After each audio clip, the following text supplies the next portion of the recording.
بسم اللہ الرحمن الرحیم۔ میرے معزز و محترم دوستو، السلام علیکم۔ وہ 5 بچوں کی ماں تھی، شوہر مر چکا تھا، بھائی حال نہ پوچھتے تھے، ماں باپ مر چکے تھے۔ سسرال والوں نے کچھ ماہ پاس رکھا، پھر مارنا پیٹنا شروع کر دیا۔ ویسے آمنہ پڑھی لکھی تھی، وہ بچوں کو لیے میکے آ گئی۔ بھابھی نے طنز کیا، ہم تمہارے بچوں کو نہیں پال سکتے۔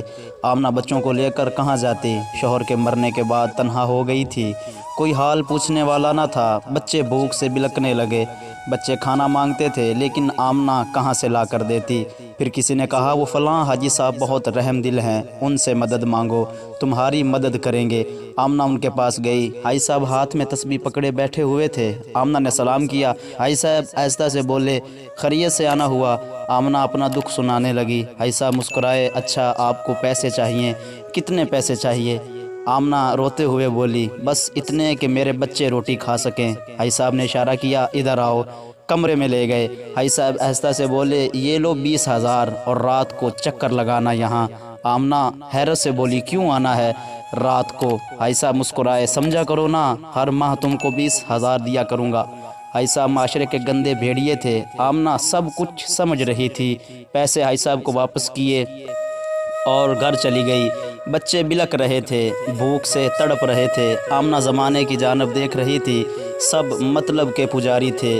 جب آمنہ کا صبر ختم ہوا، سوچا 50 روپے کا زہر ملے گا، کھا کر مر جاتی ہوں، سب بچوں کو بھی کھلا دیتی ہوں۔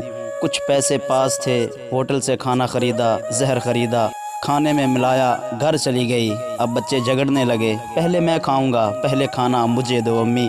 آمنہ بچوں کو دیکھ رہی تھی، جو جانتے بھی نہیں تھے کھانا ان کی موت ہے۔ ہمت نہ ہوئی، کھانا اٹھا کر پھینک دیا۔ ہار کر حاجی صاحب کے پاس جانے کا سوچ لیا۔ راستے میں تھی کہ سر چکرایا اور گر گئی، سڑک پہ بے ہوش پڑی تھی۔ کچھ لوگوں نے اٹھایا، ہسپتال پہنچا دیا۔ ڈاکٹر آمنہ کو جانتا تھا، کیونکہ کالج میں کبھی ایک ساتھ پڑھتے تھے۔ آمنہ کا بلڈ پریشر کافی کم ہو چکا تھا، ڈاکٹر عزیز دیکھ رہا تھا۔ کہنے لگا، آمنہ کیا حالت بنا رکھی ہے؟ آمنہ تو بہت چلبلی سی، پیاری سی، شرارتی سی تھی۔ جب آمنہ کو ہوش آیا، سامنے ڈاکٹر عزیز کھڑا تھا۔ آمنہ کو کچھ حوصلہ ہوا۔ عزیز نے پیار سے پوچھا، آمنہ یہ سب؟ آمنہ خاموش رہی۔ عزیز نے پھر پوچھا۔ آمنہ نے اپنا ہر دکھ بیان کر دیا۔ اور پھر جب اللہ قسمت بدلتا ہے تو معجزے ہوتے ہیں، جب رحمت برستی ہے، جب مرد کوئی مردانگی پہ قائم رہتا ہے۔ عزیز کو جب بتایا آمنہ نے، اس کا شوہر مر چکا ہے، 5 بچے ہیں چھوٹے چھوٹے۔ ایک حاجی نے راتوں کا سودا کیا، پھر بچوں کو زہر دینے لگی تھی، اب بے بس ہو کر گناہ کرنا چاہتی ہوں۔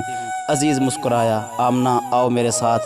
عزیز نے ساتھ لیا، بچوں کو لیا، کھانا خریدا، پھر آمنہ کی طرف دیکھ کر بولا، آمنہ میں بھی اپنے لیے لڑکی ڈھونڈ رہا تھا، کوئی اچھی سی لڑکی مل جائے، میری تلاش ختم ہوئی، کیا نکاح کرو گی مجھ سے؟ مجھے تمہارے 5 بچے بھی قبول ہیں۔ کہنے کو یہ ناممکن سا لگ رہا تھا، کوئی ڈاکٹر 5 بچوں کی ماں کو کیسے اپنا سکتا ہے؟ لیکن عزیز نے آمنہ کو نئی زندگی دی تھی، آمنہ کو گناہ سے بچایا تھا۔ آمنہ نے پہلے انکار کیا، پھر ہاں کر دی، نکاح ہوا۔ آمنہ اب عزت کی زندگی گزار رہی ہے، بچے سب پڑھ رہے ہیں، اللہ نے کرم فرمایا۔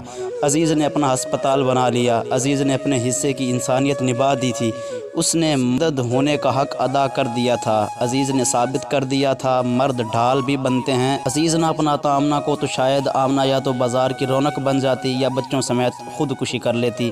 آج کل ہر دوسری شادی شدہ عورت خود کو قید سمجھتی ہے، شوہر کے رویے سے تنگ ہے۔ وہ کیا جانے آمنہ بن کر رات کا سودا کرنا کسی حاجی صاحب جیسے انسان کے سامنے ہاتھ پھیلانا کتنا اذیت ناک عمل ہے۔ خدارا اگر عزت کی 4 دیواری میں ہو تو اللہ تعالیٰ کا شکر ادا کرو، چھوٹی چھوٹی باتوں پہ گھر اجاڑنے کی بات نہ کرو۔ اور ہر دوسرا مرد اپنی بیوی سے تنگ ہے، مانا کہ بیوی آپ کو سمجھ نہیں پا رہی یا وقتی کوئی غصہ ہے، پلیز کسی کو عمر بھر کا دکھ نہ دیں، عزیز بن کر خوشیاں بانٹیں اور سہارا بن کر جئیں ایک دوسرے کا۔ میرے معاشرے کا ہر مرد اگر سمجھ جائے عزیز کی طرح کسی کو زندگی دینا تو کبھی کوئی لڑکی طوائف نہ بنے، کبھی کوئی ماں خودکشی نہ کرے۔ اگر ہر عورت سمجھ جائے طلاق یا ہم سفر کے بعد کا انجام، تو ہر عورت صبر و شکر کے ساتھ ہر شکوہ بھلا کر اپنی زندگی گزارے۔